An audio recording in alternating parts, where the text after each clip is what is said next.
Rheumatoid arthritis. Rheumatoid arthritis एक auto immune disease. तो rheumatoid arthritis के एग्जैक्ट कॉज तो अननोन है, क्यों होता है कि डिफॉर्मिटी बहुत कॉमन है, जॉइंट डिफॉर्मिटी, जॉइंट डिस्ट्रक्शंस तो हो। तो दवाई लिखी गई है उसको लंबे टाइम तक, मतलब बिना डॉक्टर को दिखाए वो लंबे टाइम तक खाते रहे कि फॉलो अप ले। Hi everyone, my name is Preeti and I welcome you all to CR health care podcast. और आज हमारे साथ हैं doctor Harshit Singh, MS orthopedic surgeon, currently practising at ortho and pain management clinic, Gorakhpur. Hello sir, we welcome you to our podcast. और आज हम बात करेंगे रूमेटॉइड आर्थराइटिस, एक ऐसा डिजीज जो सिर्फ हमारे स्मॉल जॉइंट्स को अफेक्ट करता है और आजकल लोग इससे बहुत ही परेशान रहते हैं। तो पहले हम जानते हैं सर से रूमेटॉइड आर्थराइटिस होता क्या है।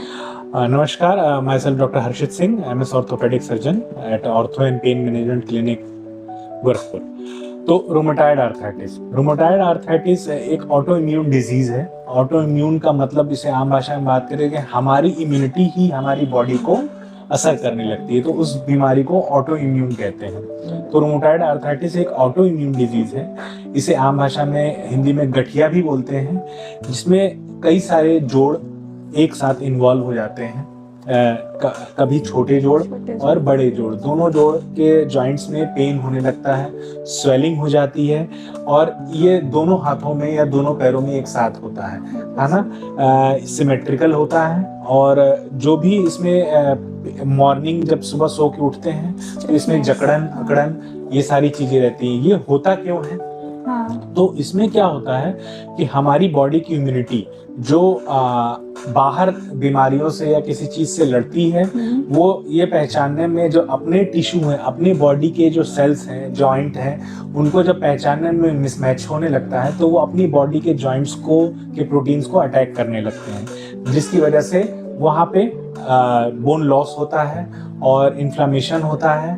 तो ये इसकी वजह से हमारे जोड़ों में और अन्य जोड़ों में, बाकी दोनों हाथ के, दोनों पैर के जोड़ों में सूजन होने लगता है, जिसे हम रूमेटॉइड आर्थराइटिस कहते हैं। सर, अब जब हम लोग ने जान लिया रूमेटॉइड आर्थराइटिस होता क्या है, तो मतलब इसके कॉजेज मतलब क्या क्या हो सकते हैं, कॉज क्या होता है? तो रूमेटॉइड आर्थराइटिस के एग्जैक्ट कॉज तो अननोन है, क्यों होता है, कैसे होता है, बहुत क्लियर इस पे हिस्ट्री नहीं है हमारी।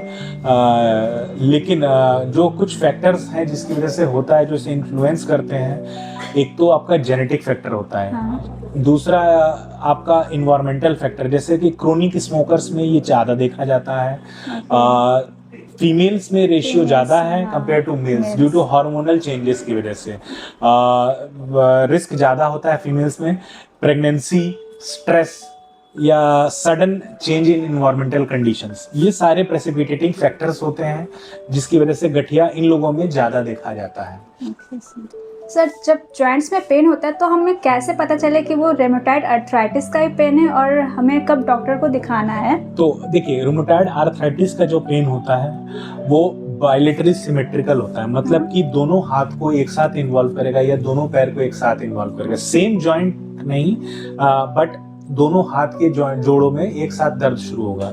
इसके कई सारे क्राइटेरिया हैं, इसे यूलार क्राइटेरिया कहते हैं। तो इसमें मोर देन, मान के चलिए कि अगर 2 से 10 या फिर 10 से ज़्यादा मल्टीपल स्मॉल जॉइंट्स इन्वॉल्व हो, या फिर लार्ज जॉइंट भी इन्वॉल्व हो, यानी बड़े जोड़ जैसे कि घुटना हुआ, कूल्हा हुआ, कंधा हुआ, ये बड़े जोड़ में आते हैं। जो उंगलियों के जोड़ होते हैं, ये छोटे जोड़ इन्वॉल्व होते हैं। तो दोनों हाथों में, कि दोनों हाथों या दोनों पैर के जोड़ में बराबर का इन्वॉल्वमेंट हो, मतलब दोनों हाथ में दर्द हो रहा है, सारे जोड़ों में दर्द हो रहा है बराबर में, या दोनों पैर के जोड़ों में दर्द हो रहा है, या दोनों घुटने में एक साथ दर्द हो रहा है, या दोनों कूल्हे पे मल्टीपल जॉइंट इन्वॉल्व हो रहे हैं, दोनों चीजें। दूसरी चीज इसमें होता है मॉर्निंग स्टिफनेस। मॉर्निंग स्टिफनेस का मतलब क्या होता है कि जब सुबह उठते हैं तो हाथ और पैर में जकड़न रहता है, जो कि 30 मिनट से ज्यादा लमसम होना चाहिए। तो 30 मिनट से ज्यादा का जकड़न हो अगर पैरों में, धीरे धीरे जैसे दिन बढ़ता है तो थोड़ा आराम मिलता है। तो ये सारे जो चीजें हैं पॉइंटिंग और करते हैं हमारे रूमेटॉइड आर्थराइटिस की ओर। दूसरा चीज इसमें पॉइंट करता है कि अगर जोड़ सूज जाए, अचानक से आपके जोड़ जो है सूज के लाल हो जाए, मोटे हो जाएं, तो ये भी गठिया के रूमेटॉइड नोड्यूल जिसको कहते हैं कि लक्षण हो सकते हैं। ऐसे कंडीशंस में जब भी आपको ऐसे सिम्टम आते हैं तो आपको अपने डॉक्टर से मिलना है, जो गठिया के स्पेशलिस्ट हैं या हड्डी के डॉक्टर जो है, उनसे ठीक मिलना है। है सर। तो मतलब जब किसी को पता चल गया कि उसे गठिया है, तो फिर उस गठिया के साथ साथ उसको और भी क्या दिक्कतें हो सकती हैं? तो देखिए, गठिया की पहले तो डायग्नोसिस बनाना बहुत इंपॉर्टेंट है। हाँ। तो डायग्नोसिस इसके यूलार क्राइटेरिया के कई सारे पॉइंट्स के थ्रू मोर देन 6 अगर स्कोरिंग सिस्टम किया जाता है तो उसके अकॉर्डिंग अगर होता है तो उसे हम गठिया कहते हैं, आरे कहते हैं। तो इसमें कुछ ब्लड टेस्ट होते हैं हाँ। और कुछ सिम्टम्स के थ्रू ही इसको आइडेंटिफाई किया जाता है। तो अगर पूरा डिटेलिंग पे तो नहीं जाऊंगा मैं। इसमें स्कोरिंग ऐसे होती है कि आपके लार्ज जॉइंट्स कितने इन्वॉल्व हैं, स्मॉल जॉइंट्स कितने इन्वॉल्व हैं, मॉर्निंग स्टिफनेस है या नहीं है। और फिर ब्लड टेस्ट पे आते हैं। तो ब्लड टेस्ट में 4 ब्लड टेस्ट होते हैं इसमें। एक तो आरए फैक्टर होता है, एक एंटीसीसीपी होता है, एक ईएसआर और एक सीआरपी। तो इनके बेसिस पे हम जो डायग्नोसिस बनाते हैं, अगर गठिया है तो फिर उसके अकॉर्डिंगली इसका ट्रीटमेंट शुरू करते हैं। तो जब डायग्नोसिस हमारी बन जाती है तो इश्यूज क्या क्या सिम्टम को, क्या क्या चीज़ों को इफेक्ट कर सकता है। तो ये आरए के मल्टीपल इफेक्ट होते हैं। जैसे कि सबसे बड़ा जो हम देखते हैं कि वीकनिंग ऑफ बोन, जिसे ऑस्टियोपोरोसिस कहते हैं।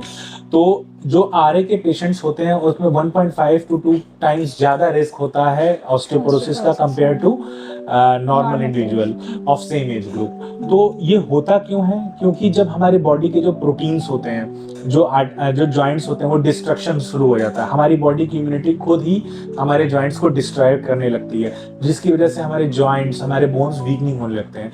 और दूसरा इसमें सबसे बड़ा जो रोल होता है इसके ट्रीटमेंट का, जो आरए का ट्रीटमेंट होता है। आरए के ट्रीटमेंट में हम disease modifying rheumatoid, anti rheumatoid drugs देते हैं। स्टेरॉइड्स चलता है, लॉन्ग ड्यूरेशन का कोर्स होता है स्टेरॉइड्स का। इसमें जो डिसीज मॉडिफाइंग ड्रग्स होते हैं ये इम्यूनिटी, ये बॉडी की वीक करती हैं, इनका साइड इफेक्ट्स है। दूसरी चीज जो स्टेरॉइड चल रहा है, जिसकी वजह से हमारा बोन मिनरल डेंसिटी प्रॉपर नहीं बन पाती है और वीक हो जाती है। उसकी वजह से हमारे बोन जो होते हैं वीक हो जाते हैं। जो इसमें साइटोकाइंस जो इन्फ्लामेशन रिलीज करता है, जैसे कि इंटरल्यूकिन 6, IL-6 हुआ, TNF हुआ, जो इसमें रिलीजिंग होती है, जो इसमें इन्फ्लामेशन करते हैं, जो सूजन करते हैं जो हमारी बॉडी में इस बीमारी में, जिसकी वजह से खूब ज़्यादा स्वेलिंग होती है और बोन्स वीक होते हैं, जॉइंट होते हैं। तो इसमें नेचुरली बहुत high risk of osteoporosis, high risk of fracture होता है इसमें। अगर बोन पॉइंट ऑफ व्यू से बात करें तो joint inflammation, joint destruction, even early age group में हमें नी रिप्लेसमेंट भी करना पड़ जाता है ऐसे पेशेंट्स में। नी हिप जॉइंट्स जो बड़े बड़े होते हैं वो खराब होते हैं, स्मॉल जॉइंट्स आपके खराब हो जाते हैं। दूसरी डिफॉर्मिटीज आ जाती हैं फिंगर्स में। आप देखेंगे कि जो क्रोनिक लॉन्ग स्टैंडिंग, जो पुराने, जो लंबे समय से जो गठिया झेल रहे हैं, रूमेटॉइड आर्थराइटिस से ग्रसित हैं, उनके आपके जोड़ देखिए तिरछे हो जाएंगे, बाहर की ओर तिरछे हो जाते हैं, टेढ़े हो जाते हैं। तो ये सारे इसके साइड इफेक्ट्स हैं, इसकी बीमारी के जो कॉन्सिक्वेंसेज कहते हैं इसे, ये प्रॉब्लम रहता है। और दूसरी चीज, जो गठिया में हमारी दवाइयाँ चलती हैं वो हमारी बॉडी की इम्यूनिटी को कम करती हैं। तो जो लोकल इन्फेक्शंस है, छोटे मोटे इन्फेक्शंस होते हैं, जो नॉर्मली हमारी बॉडी की इम्यूनिटी अच्छी रहती तो नहीं होते। तो जैसे टीबी हुआ या कफ एंड कोल्ड हुआ, या ऐसा कोई हॉस्पिटल गए, हम जो नॉर्मल इन्फेक्शंस नहीं होने चाहिए, हमारी बॉडी की इम्यूनिटी जो टेक ओवर कर लेती है उनको, वो नहीं कर पाती है। तो रिस्क ऑफ इन्फेक्शन ज़्यादा होता है ऐसे पेशेंट्स में जो आरए के मेडिकेशंस पे हैं। तो सर एक क्वेश्चन है जो मतलब हर किसी का रहता है कि ये जब गठिया हो गया है तो उसका मेडिकेशन, मतलब दवाई हमेशा खानी है कि छोड़नी है, या फिर जो दवाई लिखी गई है उसको लंबे टाइम तक, मतलब बिना डॉक्टर को दिखाए वो लंबे टाइम तक खाते रहे, कि फॉलो अप लेते रहे, दवाई चेंज होने के भी कंडीशंस होते हैं या नहीं? बहुत अच्छा क्वेश्चन है ये। और ये बहुत इसके जो कोर्स है इस डिजीज को ये इफेक्ट करने वाला भी क्वेश्चन है ये। हाँ। तो इसमें देखिए, रूमेटॉइड आर्थराइटिस में कभी भी सेल्फ मेडिकेशन नहीं करना है आपको, ठीक है। देखिए, इसमें कई सारी मेडिकेशंस होती हैं जो डॉक्टर चलाते हैं एक्यूट फेज को, यानी जो सडन आपके शरीर में अचानक से जो दर्द हुआ, सूजन हुआ, और उस टाइम को उसको कंट्रोल करने के लिए 2 to 3 वीक्स या 1 मंथ के लिए चलाया। जब वो फेज आपका चला गया तो हम उसको कंट्रोल करने के लिए लो डोज पे जो कम नुकसान कर सकती है मेडिकेशन पे, उस पे रखे रहते हैं। इस बीमारी में वैक्सिंग वीनिंग फेज आता है, मतलब क्या कि ये बीमारी कभी भी बढ़ सकती है, कभी भी कम हो सकती है, मौसम से भी इसका वेरिएशन होता है। ठंड में कई लोग को ज्यादा एक्सपीरियंस होता है इसका पेन, और गर्मी में नॉर्मल हो जाता है। तो सडन जो चेंजेस होते हैं इन्वायरमेंटल में, उसमें बढ़ भी सकता है, घट भी सकता है। तो इसकी प्रॉपर अगर फॉलोअप आप नहीं करते हैं तो आप खुद में दूसरी बीमारी भी पैदा कर सकते हैं। जैसे कि इसकी कई सारी जो डिजीज मॉडिफाइंग ड्रग्स हैं, तो वो उनके नुकसान के साइड इफेक्ट्स बहुत ज्यादा होते हैं। जैसे एक बहुत मोस्ट कॉमन प्रिस्क्राइब ड्रग है, आजकल बहुत ज्यादा चल रही है, मतलब टोफासिटिनिब करके।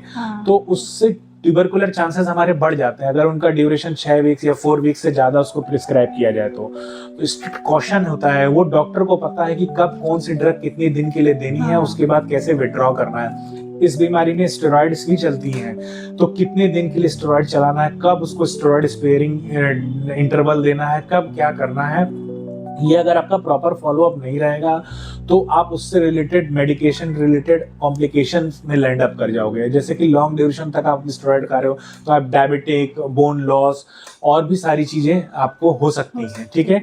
तो इसलिए इसमें self medication is very very harmful, बिल्कुल नहीं एडवाइसेबल है। इसमें सेल्फ मेडिकेशन तो बिल्कुल नहीं करना है।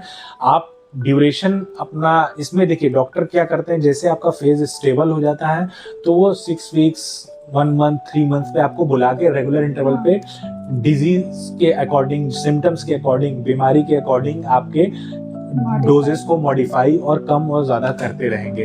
तो वो प्रॉपर फॉलोअप में फिर ब्लड टेस्ट भी कुछ कराते रहेंगे, किस ड्रग्स का क्या इफेक्ट है। जैसे इसमें एक मीथोट्रेक्सेट चलता है जो कि बहुत कॉमन है, तो उससे फिर हमारे ब्लड पे, सीबीसी पे क्या असर पड़ेगा वो हमें पता है।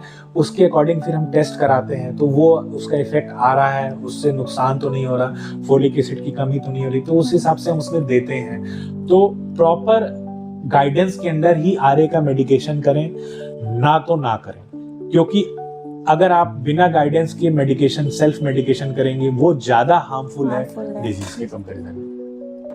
सर, क्या लॉन्ग स्टैंडिंग रूमेटॉइड अर्थराइटिस या फिर जब अगर ये लंबे टाइम तक हमारे शरीर में रहा तो हमें नी रिप्लेसमेंट की जरूरत पड़ सकती है? बिल्कुल। देखिए, इसमें डिफॉर्मिटी बहुत कॉमन है, जॉइंट डिफॉर्मिटी, जॉइंट डिस्ट्रक्शंस तो होने ही हैं। इसमें रूमेटॉइड अर्थराइटिस में हम डिजीज मॉडिफाइंग ड्रग से हम उसे कंट्रोल कर सकते हैं, स्लो डाउन कर सकते हैं उस प्रोसेस को। पर during long course of treatment, long course of standing rheumatoid arthritis, joints में डिस्ट्रक्शन होते हैं, जिसकी वजह से जैसे हमारे नी में वेलगस डिफॉर्मिटी जिसको कहते हैं कि बाहर की ओर पैर हो जाते हैं। इसमें अंदर की ओर नहीं पैर होते, इसमें पैर दोनों जो होते हैं जॉइंट से, नी जॉइंट से बाहर की ओर हो जाते हैं, तो इसे वेलगस डिफॉर्मिटी कहते हैं, जो हमारे घुटने में होती है। तो उस केसेस में हमें नी रिप्लेसमेंट की जरूरत पड़ती है, क्योंकि प्रॉपर अलाइनमेंट नहीं हो पाता है, तो इनका नी रिप्लेसमेंट फिर उस केसेस में किया जाता है। ठीक है। तो आज हमने जाना रूमेटॉइड अर्थराइटिस होता क्या है, उसके कॉजेस क्या हैं और उसका ट्रीटमेंट क्या है। तो अगर आपको इससे रिलेटेड और भी क्वेश्चंस आपके दिमाग में है या मन में है तो आप हमें कमेंट्स करके या फिर डीएम करके आप हमसे पूछ सकते हैं। और अगर आप इस बीमारी से ग्रसित हैं या फिर आपको डॉक्टर से मिलना है तो फिर आप नीचे दिए गए नंबर पर अपना अपॉइंटमेंट बुक कर सकते हैं। Thank you.